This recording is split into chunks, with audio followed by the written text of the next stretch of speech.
Hello. So today on the podcast, pineapple included, we're going to be talking about the benefits of exercise during pregnancy. So real quick, I'm just going to go over these 6 stats with you. And right off the bat, I'm going to open your eyes and your ears to see why it is so important to stay active during pregnancy. Okay. I have just this is coming right off my blog post, which I will post in the comments below. Okay. There is so if staying active during pregnancy, you have a 35% decrease in the need for pain medication, a 75% decrease in maternal exhaustion, like 75% decrease. Okay. 50% decrease in induction during your labor. With Pitocin, you have a 50% decrease in the need for intervention because you have a normal or because of an abnormal heart rate. So, 50-50 chance that will all be fine. 55% decrease in the need for an episiotomy. If you don't know what that is, it's when they have to cut your vagina, basically right there between your vagina and your anus. And trust me, you don't want that to happen. Okay. And also a 75% decrease in the need for operative intervention. So meaning a cesarean section. So that's drastically reduced, a 75% decrease. Now, of course, these are statistics, things happen, but overall, staying healthy or staying active and moving throughout your pregnancy is only going to benefit you and your baby. There are also studies that say there's more oxygen that gets brought to your baby. Your placenta is healthier when you have more movement patterns during pregnancy. Also, the size of your baby's brain is, I don't remember the stat on this, but is bigger. So in a healthy way, it's bigger for those of you who stay active during your pregnancy. So all some really great things. Overall, women who continue to exercise have a 30% increase in uncomplicated spontaneous delivery. And the duration of your labor is shorter. So we all want that, right? So how can you stay active during your pregnancy? Maybe you were kind of active. Maybe you were really active, but then first trimester was like brick wall. We've all been there and you just don't even really know how to get back to it. So the best thing to do is just start incorporating things slowly back into your routine. So maybe that's taking walks. Maybe that's a couple strength workouts, maybe some stretching, some yoga.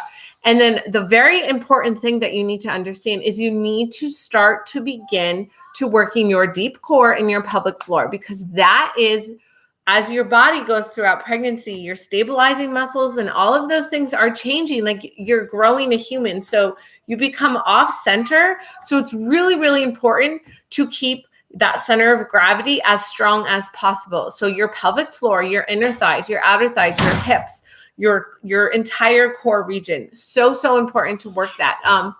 Not only is it important during pregnancy to help reduce aches and pains, but on the flip side of that, your postpartum recovery is going to be that much more beneficial for you and be that much faster, and you'll have a decreased need for interventions during that postpartum time if you are staying active in exercising all these very important small, deep myofascial muscles. Okay. So is it okay to start working out when pregnant? Yes. If you have not been active before and your doctor said it's really important to try to stay active, it's very important. And it's totally safe to do this as long as you don't have any big concerns. Talking to your doctor is always best. But sometimes they only see the clinical side of it. So of course you can. I always say start by walking. Any walking activity is fantastic. Squats, guys, we squat to go to the bathroom. We do lunges going up the stairs. So maybe you walk up your set of stairs up and down 10 times or something like that. Keep it simple, but do things that you already have to do in your everyday life, right? And then adding in that core and pelvic floor work. I do have included below in this video a freebie for you, and it goes over breaks down your core and exactly how to get started on that. Okay. Paolo, what happened? Okay, my children are fighting. No. Paolo, I'll be right with you. So, off of what? Anna's sleeping. So, again, some benefits that are going to benefit you: more energy, less aches and pains, better sleep, shorter labor and delivery times, a less chance of postpartum depression, less weight gain, and a healthier baby. Oh yes, here it is. Studies state babies born to women who stay active during pregnancy have more brain activity. So during that pregnancy, and then when they're born, they have more brain activity, more neurons, and more oxygen means healthier brain. Okay? Here's another major question. Is it okay to do abdominal exercises while pregnant? So technically, a lot of people, my son is fine. He's really fine.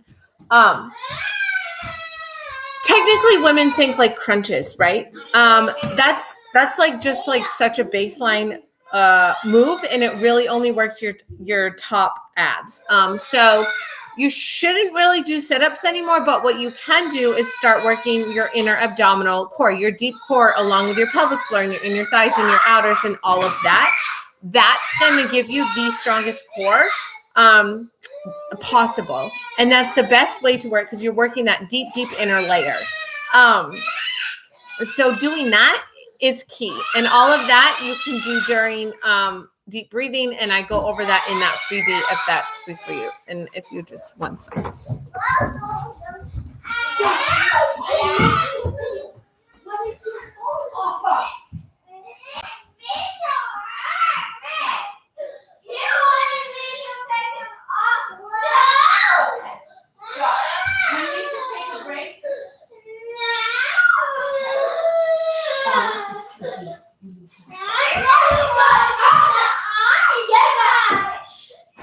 You need to wait a minute. Go play in your room and I'll be right with you. Juju? Okay. So, 1 second. I'll be right with you. So, working that deep core, is the best place to start. Understanding how to work your deep core, because that's going to help you reduce your back pain. It's going to keep your posture up. It's going to keep your pelvic floor nice. The strengthening, but the lengthening for the birth. And then, of course, you use your TVA, that deep core muscle, to help push baby out. So it's really, really important to keep that strengthened. And then on the flip side, the postpartum, building that posture back up again in your core after baby, you need to know how to work your deep core. Okay, so that's your transverse. Are planks safe during pregnancy? The thing you need to remember about any exercise during pregnancy is you have to understand how your intra-abdominal core pressure works. So once you understand that, planks, there's nothing wrong with them, but you have to remember, like, what exactly are you strengthening with them? And modifications typically after that first trimester are best. But understanding how your deep core is engaged is best. Otherwise, if you don't know how to do that, you can result in separation, which you don't want to do. So baseline, understand how your deep core works and how to control your intra-abdominal pressure. Because if you don't know how to control it, you could be on a plank doing this and your muscles are separating, and then you'll see the inside of your fascia like a coning or a doming. But if you know how to keep that connection tight, it's going to stay tight while you're in that planking move. But there's lots of ways to modify it. And just remember, when you have a baby growing in your belly, all of that pressure is just so much more. So you really don't want to put added pressure on a place that's already having added pressure. So avoiding moves like planks or reducing the amount of pressure. So instead of like prone like this, you can be up on your knees or you can be up on a wall where you're still able to work that deep core, but the pressure is reduced. Okay. How can you strengthen your pelvic floor during pregnancy? So very basically, it starts by breathing properly and understanding how to use your core unit, and then learning how to engage and relax the proper muscles.